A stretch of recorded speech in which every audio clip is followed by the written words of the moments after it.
Welcome to the Irresistible Workplace Initiative podcast, the place where leaders come to learn how to create a workplace where people would be crazy to leave.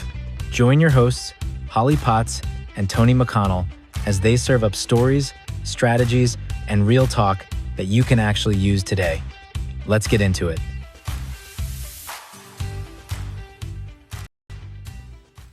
All right, welcome to the Irresistible Workplace Initiative podcast, place where leaders come to learn how to create a workplace that you'd be crazy to leave. Right.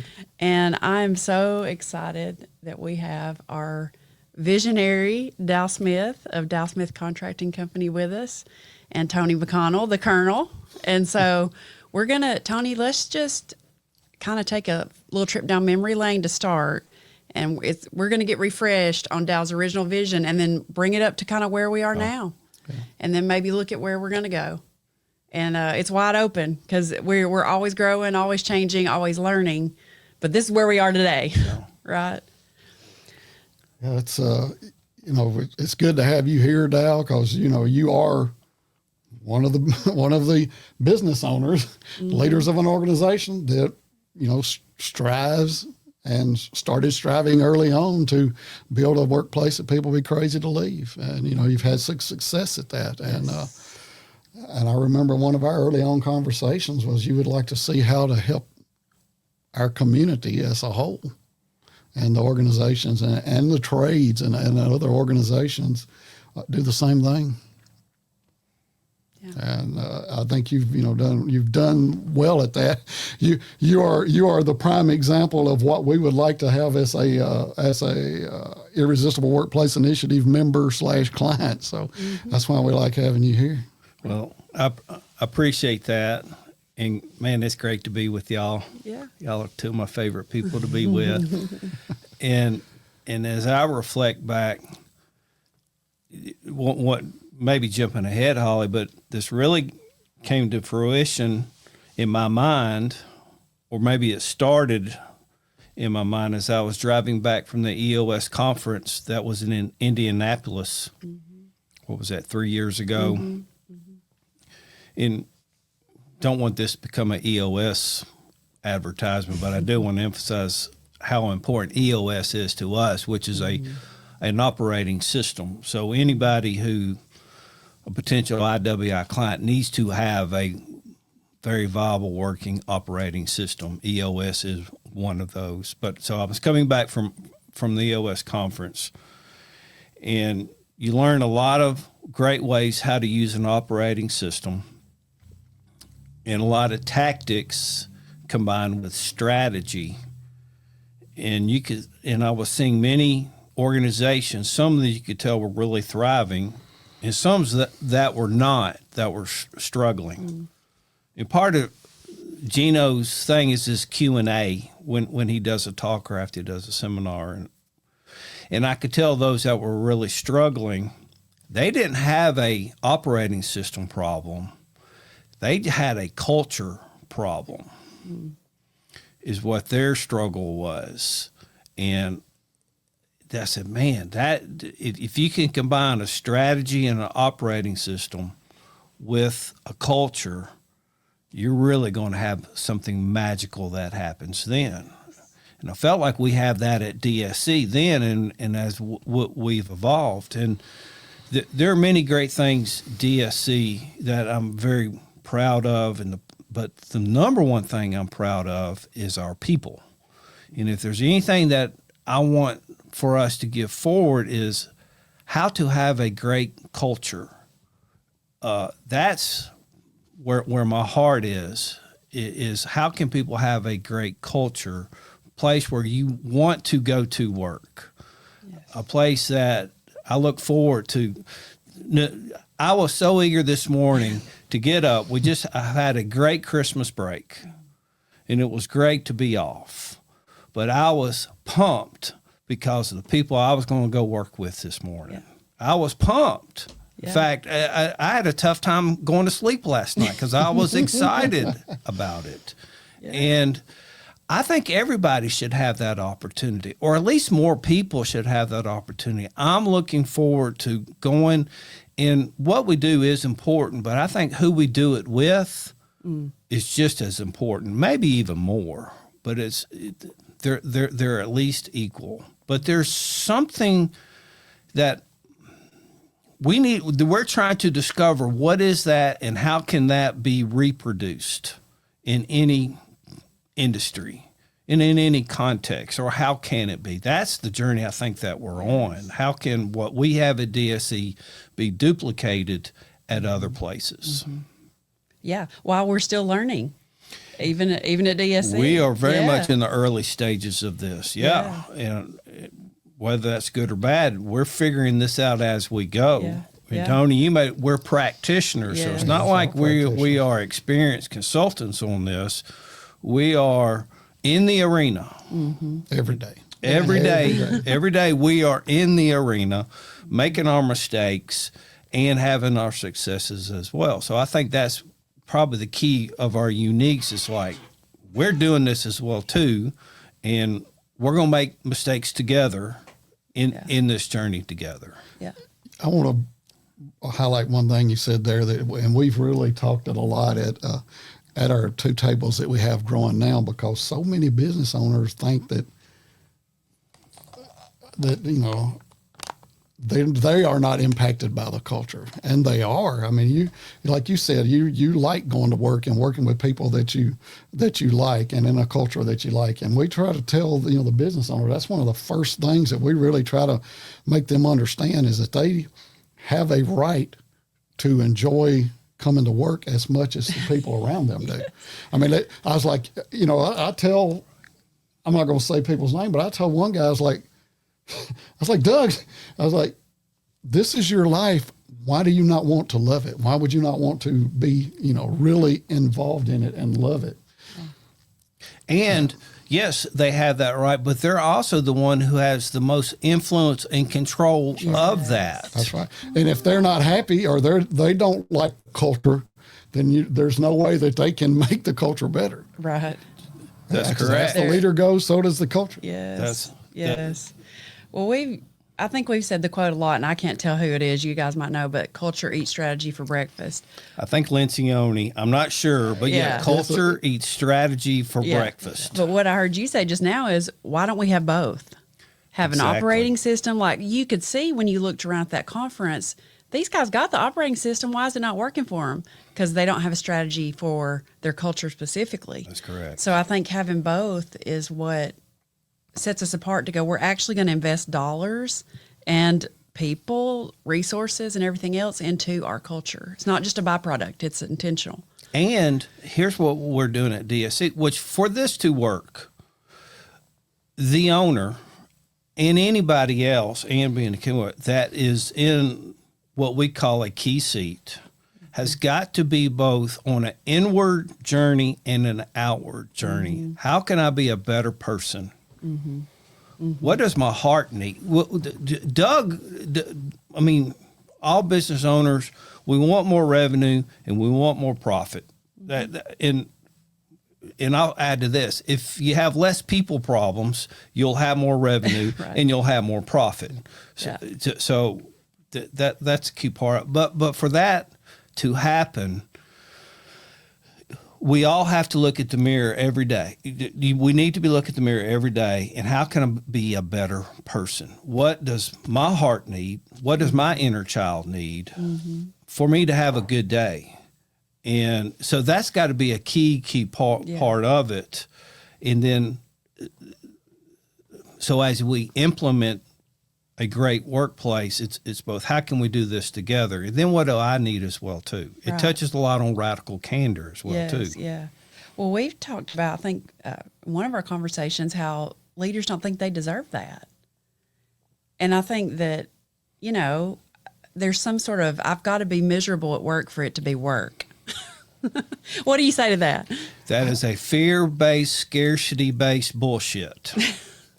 I had a boss, an Army boss, that he said to me one time, he said, if it was fun, they wouldn't call it work. And I've taken that with me. Because I also say that you learn as much from bad bosses as you do good bosses, and sometimes more. So I would put him in the bad boss category. Yeah. So I hope you're Dow, watching. There's been a long journey at DSC on people, care, and culture that you were already on. And when you came to this, like you said, driving back from this conference, something in your mind said, this has to exist, this thing that you imagine. We called it an institute. We didn't know what we were going to call it. And I remember you came back to a coaching session and you said, I've got this dream, vision, idea. And what do you think made you take it from, okay, DSC thriving and just keep pouring more resources and energy into that, to saying it has to go outside of us? Because that baffles people. Forget where I got that concept from, but I think it has to do a lot with franchising method. I'm started rereading the book, The E-Myth, or actually The E-Myth Revisited. And what Gerber talks about in the E-Myth, in building a business, it needs to be set up so it can have a life of its own. But the franchise model is kind of like, it can be repeated. So I'm trying to connect all of that. As we put out products, we can gather that information and bring it internally as well too. That's part of, we're building this as we go. If we can, we're developing a product, developing a big keyword that we can put out, that we want to start on ourselves and put out. I'm not answering. Well, I guess what I'm asking in a way is, I don't think people have understood that we want to. There's been an investment on the front end of this for DSC for us to begin to give it away and to serve. And so that doesn't make sense to people. You don't do that. Now, I remember a conversation we had early on that was, I think you had told me you realized that no matter how good Dow Smith Contracting Company culture was and how effective we were and how low the turnover was, if subcontractors that you use on the regular, if they didn't have some parity pretty close to the same, you were never going to be 100%. So, we talked about, well, how do we help those guys get better? And then we also, but it wasn't just Dow Smith and the subs that you use, it was also, how do we make, which is very counterintuitive to some people, is how do we make our competitors' culture and their organizations as good as us? Because if we're all in the community of, contractors and different organizations, if we are all, have a pretty close parity in abilities and overhead, we push each other to be better. And I think that was it was a iron sharpening iron thing. I think was kind of how that's what I keep pulling out of my head. That came from a conversation that we had. And I remember early having on. that, which is, okay, I got three thoughts and so like that. A rising tide lifts all ships, so it would be wonderful for me if our competitors get better, if our industry got a little bit better, if our industry got a little bit more professional, we're all going to gain from that. So I do embrace that. That's a love and abundance approach. I believe there's more out there than we need, and it goes to that love and abundance. There's plenty of it out there. It took me a while to get that. I want to add to part, which is about the investment. Mm-hmm. You need to be investing in your employees. And I get economics is a factor in every decision. We're spending about 12% of our payroll on our people development. And when we did the math and we looked, I go 12% of our, I go, that number sounds like a healthy number. It may be on the generous side, but any business owner, it's like money you spend on your training. If you don't spend money on your training, you're going to have turnover. And when you got turnover, your productivity and your margins and your revenue are going to decrease.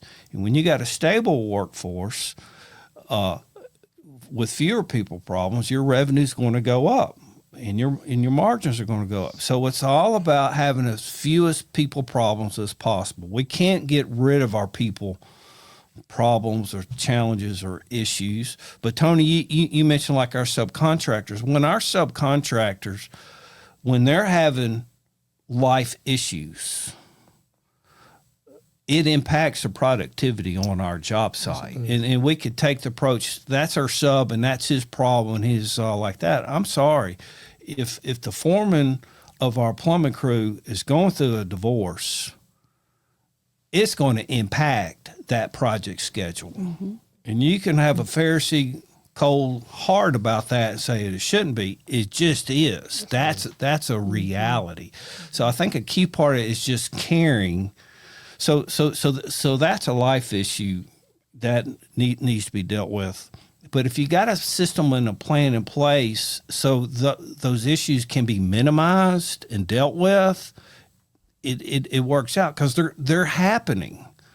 And so if you can approach it with a system that can be dealt with and understood, you'll make more money. Yeah. You know, it's just that you will. And that's one reason why I just embrace, which is part of it, is that of being, but yet confused of being in marketplace ministry. That we may go there, we may not. It definitely touches and connects. And I think that's maybe a key heartbeat of who we are and what we're doing is ministering. And I want to use that term in an inclusive manner, ministering to all of God's creation, and just be inclusive. I want to be inclusive in that. But so yet still being a wise steward of investing of how we're taking care of ourselves and each other. Mm-hmm.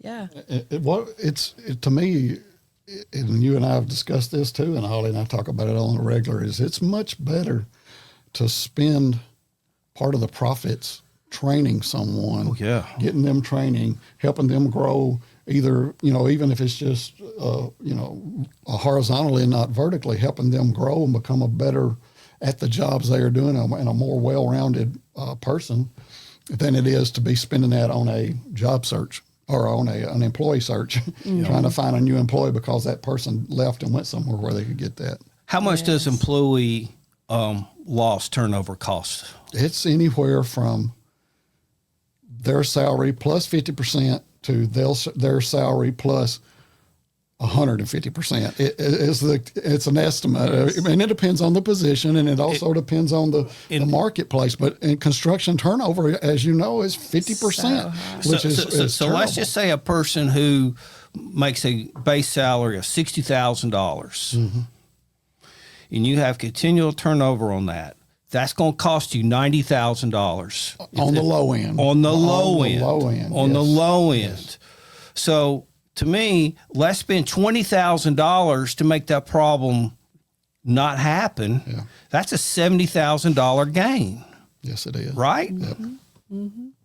I mean, so that's the benefit from a business standpoint. But the fruit and the joy of that is beyond measurable, correct? Yes. It is. People that want to go to work. I mean, people who want to go to work. It feels like a dream. How do you put them? It feels like a dream. Yeah. If you wanted to just write down byproducts that you could tangibly show to somebody, if you put a job notice out, if you have a vacancy, and fortunately the Dow Smith vacancies have been for growth, not because of a loss. They've been because of a growth, a need. You have a bench of people waiting to come to work for this company because their friend works at this company and likes it. Mm-hmm. Or even better, which happened recently, is a spouse of an employee's friend. Yeah. An employee's spouse's friend had a friend looking for a position and looking for to come to work for Dow Smith and waiting on a position to come open. So if you can impact it that deep in the employee's family, you really know you're doing good, because there's no separation between work life and there's not and home life. That's a fallacy that's dead. That is dead. You know, correct. It's integration. You don't leave your work at work, and you don't leave your home at home. It's all there all the time. It is. And I agree. We got to have boundaries. And to some degree, we got to live in compartments. But they touch each other, and they're going to impact each other. They just are. And that's just how the reality is. And, you know, now when there's so much in the developing AI world, I think it's good for us to go, wait a minute, what is the human element that's needed? Because AI can do great things and will do wonderful things, but there's something that only the human element touches, and it's that aspect of care. And which my thoughts on AI, why I embrace it, because I think as I look at AI is going to prove or reprove that kindness and goodness provide a sustainable profit. That's what AI will reprove. Kindness and goodness provide a sustainable profit. Yes. Yes. It takes courage to say. And I think that let's take this down the courage route a little bit. I know that's one of your values. Yeah. So if there's somebody out there listening who's like, I want to do this, they have all the hesitations of like economic, time, other people buying into it. When you first had this idea and you wanted to share it, what doubts did you feel, or were there any fears, concerns, issues when you said, okay, I'm about to put this vision out there? Because even within, we've worked really hard to try to help people understand it, but it's been a journey. So, well, I love courage, but to be honest, it's like I had a great team, and I could immediately go to Holley Potts and Joey Ryan and Tony McConnell. Guys, I'm thinking this. How's this sound? And knowing if it was a dumb idea, they said, Dow, this ain't going to work. Because there's been, as visionary, I come up with a lot of ideas. Right. Most of them are not good ideas. And so I've learned, just put it out there. And if it's a good idea, it's a share. Yes, we think that's a good idea. Where if it's not, that's just my ego talking right there. So to be honest, sharing it in our context was pretty easy. What to do going forward has taken an incredible amount of courage. It has. But then that makes me think of Dan Sullivan's thing. But before courage has got to come commitment. Yes. And we decided we are committed to our caring value, and we are committed to our culture. So it started with a commitment. We want to keep doing this. Yeah. And I want to give credit to Robert Fish, our EOS implementer. He guided us as part of our vision, our VTO. Yes. So it was like we documented this is what we're going to do. And we've made some hard pivots. We made some serious changes, and some of them have been good. Some of them maybe not. I've also learned a lot of times what you see as a mistake turns out later to be, well, that was a good decision. I also learned what we thought was a good decision, and that may have been a mistake. So we're having to adjust, adjusted, and we got more adjustments coming. I think for me, like after having our first table group, about what, Tony, maybe 4 months in, 5 months in, I said, this has to exist. Like, I know it's existing and we're calling it into existence or whatever, but when we brought like the real life people into the community at the start, beyond Dow Smith, we're already doing it internally. It just made me see how hungry those guys were for something like this and how much they needed each other to have courage to go back and make changes. But they started with a commitment. I'm going to come once a month. Yeah. In the first 3 table meetings were kind of rough, weren't they? The January, February, and March meetings Yeah, we're trying to figure it out. We're building that airplane. But they were in good flight. enough. They were good enough. Yeah. It's all like that. Yeah. Probably you'd rate them an 8. Yeah. Good enough. Yeah. It's all like that. But once the fourth one, I think it was that fourth meeting. We got this. Yes. And our second table took off. Yeah. There was no downtime on that table. Yeah. Right. So now, it's seeing that the thing that we thought makes sense to us makes sense to other people. And, we came up with our own model, which we'll say it again, like Tony helped me go through, and we got 6 things that we think are super important for culture strategy. If you win at these 6 things, doesn't matter what kind of Those 6 things are great. Yeah. Let's hear them. I want to hear those 6 things. So leadership, balance, growth, recognition, compensation, and feedback. I mean, those are 6 awesome pillars right there. Yes. And they all touch each other. things going down, and they all, no single one is really more important than the other, because if you fail at any of them, then you pretty much fail at all of them. That's correct. It doesn't matter. I mean, you can be great at all the rest, since the compensation is not where it needs to be, or unethically, if you're unethically compensating people, if it takes you more than 30 minutes to tell somebody why they don't make the same as somebody else, then there's something off there. That's the thing about it, is we've tried to be as simple as we can and find the things that we think can be impacted almost day one. If you just intentionally go in there, and intentionality, like that's kind of always my opening thing, is every day, every meeting is, what have you intentionally done? Right. Not accidentally done. What have you intentionally done this month? And that's the thing. In those 6 pillars, y'all have incredible content under each of those principles. Yeah, it's ongoing. I mean, so this curriculum and content y'all have based on this is one, a library in itself that y'all have. At DSC, maybe we're putting in maybe half of it. By no means all, some of it, but there's so much more. So how y'all have created those pillars, and the content that you have under them is so sustainable and so true. It's so true. There's been no lack of energy around anyone that we've brought to either table group so far.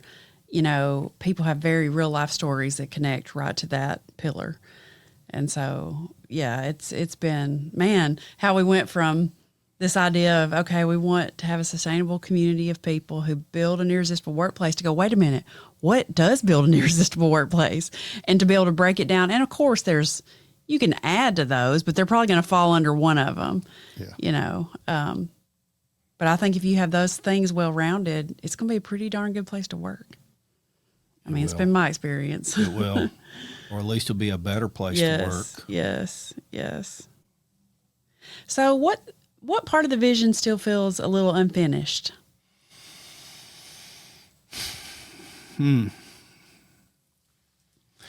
Holley, honestly, I feel like it's just a matter of time. I mean, really almost none of it's, I mean, because it's like we're going to have 1,000 members inside of probably 6 or 7 years from now. Tony, how many do you think we have now? Have you built your spreadsheet yet? How many members? I haven't built a spreadsheet, but I have the other day you said 58. We're at about 58. I've actually picked up a couple more that I would tentatively call members that I've talked to and had some pretty strong conversations with over the last about 3 weeks. Well, I'm highly confident we're going to have 1,000 members in 6, 7, 8 years. Well, our goal was 10 years. I think we're 2 years into that.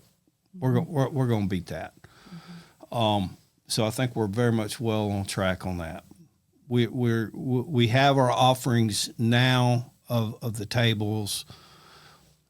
I guess if there's anything that gap, what will be our other offerings putting out? To me, we're going to have that answer. Right now, we have more than enough offerings for the marketplace and for our capacity. We do. So the table, the in service of facilitating your design of the survey, are two of our key offerings that we have now. So that's plenty for right now. So Tony, can you just elaborate too? Because if people are listening and they don't know what that table offering is, what does it look like once a month? It's it's just the business leader, and they're not all businesses. We have nonprofit leaders from nonprofits. We have leaders from churches. We have sports guys. It's coaches. It's just a really different group, a different group dynamic, but everybody has the same thing, because then when they hire people, what do they get? Employees show, or they hire employees, and what happens? People show up. Yes. And people all, no matter what kind of place they're going to work at, they have the same issues and the same wants and desires out of their workplaces. So it really just becomes a place where, as a leader, and Dow, you and I have talked about this a long time ago, before this was ever mentioned, of how hard it is as a leader to have someone to cry to, someone to talk to that understands what's going on and how lonely it is at the top sometimes. That's one thing, in the military does pretty good, of having you with a group of people that are, equal rank of you that you can talk to. If you don't have mentors or someone you can talk to, you're, you suffer. So that's one of the, probably, if I had to just pick out of the hat, what is the number one thing? It's those people getting together, and it's, and being able to talk to people at that same level in an organization. And it may be some are in $50 million organizations with 100 plus employees, and there's guys that are in, $2 or $3 million organizations with 10 employees or less. So but they all still have the same issues, and they're still the leaders, and everything falls on their shoulders. And that to me is the number one thing, is being able to come in there. And we don't really do a lot of, we don't do a lot of talking. Probably more than I should sometimes, like I am right now, but we just really let them talk and sort of navigate through the topics. We go in with a rough topic. We don't go in with a set outline of what we're going to talk about. We go in with key points we like to bring up before we've done some research on it. And, and we also send out our newsletter beforehand that kind of primes up what our topic's going to be for that month. Let's say we did balance. If we do balance, we send out a newsletter that focuses on balance. Your communication before the meeting and follow-up after is just phenomenal. It's a great product. Our members there are getting a great value for what they're investing. Yeah, and we're doing some takeaways. So wherever the conversation leads us, we always want to take time at the end of the day to go, all right, what are you taking from here? Otherwise, we all just we were here for 4 hours with a great lunch, and and then when they come back and we check in the next month, we're hearing how the takeaways made steps, either big or small, toward where they're trying to go. And that is one of the most encouraging parts to me. That's my favorite part. Yes, of this actual job changes. Is the two table meetings when the guys sit there and go, I implemented this change, this change, this change. Yes. And it literally is based on something somebody brought up Yes. or was brought up at the meeting. And that is, to me, is where I go, there is a profit on the part of the table members. I'm glad you said profit, because I was about to. I guarantee you that that has added to their bottom line, to their profit. The cost of admission has been, or in Coach Jimmy's case, is going to add to his win-loss record, and whatever your key metric scorecard is for businesses, it's our P&L statement. Yep. So Dow, kind of thinking forward again, we talk a lot about being invitational. Everything we do, we want to be invitational. How would you describe what we're looking for as far as inviting people to this community? What do people where do they need to be in their organization? What are we looking for to say, hey, this will be a fit for you to come be a part of this community? My invitation is to the business owner or a person in an organization that's responsible for their HR, but it's to spend at least 10% of your payroll cost on culture. Spend at least 10% on that. And IWI is an option for you on how to be a good steward of spending 10% on that. So that's my invitation is spend 10, whatever your payroll is, including your own salary business owner. But what is your total? So take your quarterly 941 you got to put in, send to the Fed and multiply that by 4 in that, and take 10% of that, invest that in culture. And if you need help in putting that together, how to be a good steward, call us at IWI. That's my invitation. Yes. Yeah. Anything you would add to that, Tom? I actually would, because I really appreciate the way you put that, because it does no good to spend money without a plan. And you know, that's either whether you're doing it in your, you know, out of your own pocket, because if you don't plan for your money, it will find its own way to disappear. It will. And that's one thing that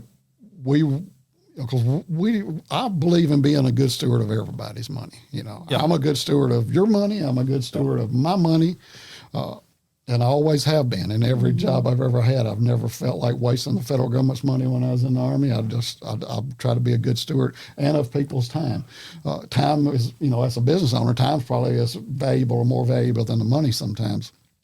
But what we can do is we can help focus. Anytime you can focus, laser focus on issues, you will spend less money and get more bang for your buck. You will. Always. If you do key targeting, you know, you go after high value targets. It's just like if you do a survey and you find that you've got 10 spots that could use improvement. If you try to hit all 10 of those, you are going to be a failure. That's correct. At almost all 10 of them. But if you can daggum kick some rear end on some 2 to 3, that's correct. That you have the resource, if you have the resources to impact them, to do it, then do 2 or 3. Don't try to do the rest, because sometimes when you do those 2 or 3, you're gonna fix the other 7. You're gonna have some collateral, you know, not damage. You're gonna have some collateral fixing. That's correct. You know, that's the thing is, and that's where we can come in as an outside organization, and we've done this a lot. Is come in and just said, we can help you with these problems, but let's don't worry about all of them. Right. How to prioritize and that's why I like surveys too, is because then you lose that squeaky wheel, that person that's nagging at you all the time. You think you got problems going on in one area, but then you do a survey and you find out really I only had one person had problems in that area. Right. Everybody else is pretty good with it, but I do have problems in this area. Yeah. And another thing that a survey does is, and we try to do, is we try to highlight the good things that are going on. Don't focus on the bad things. Yeah. Build on what's working. Because that's the cheapest thing to do, is build on things. If you want to spend money, that's the cheapest thing to do. Build on what's working. Make sure you don't lose it. Yeah. Well, I think we might need to have a part 2 to this conversation, even if we carry on a little more. But I want to say just thank you, Dow, for this vision, because it's something that I've been able to live out for the past 6 years in my own workplace, being at DSC. And, you know, we're our own best marketers for anything. And I would tell people in a heartbeat to come work for us. And I would tell people in a heartbeat to come be a part of IWI, because the way that my personal life has been impacted by my work life, and the way I never thought of work as an opportunity to enrich my life. And so I think that is the passion that I feel. It's Tony, who doesn't have to do anything in his retirement but play guitar if he wants to, but chooses to be a part of this. I feel like maybe you're fueled by that same thing. Definitely. Yeah, definitely. Yeah. So we want to say thank you for it and sharing it. And man, I'm so excited for people to get to hear this. And if they're curious, you know, come alongside and we'll see what happens. Thank you for listening to the Irresistible Workplace Initiative podcast. Be sure to like, share, follow, subscribe, and leave us a 5-star review. We will see you on the next one.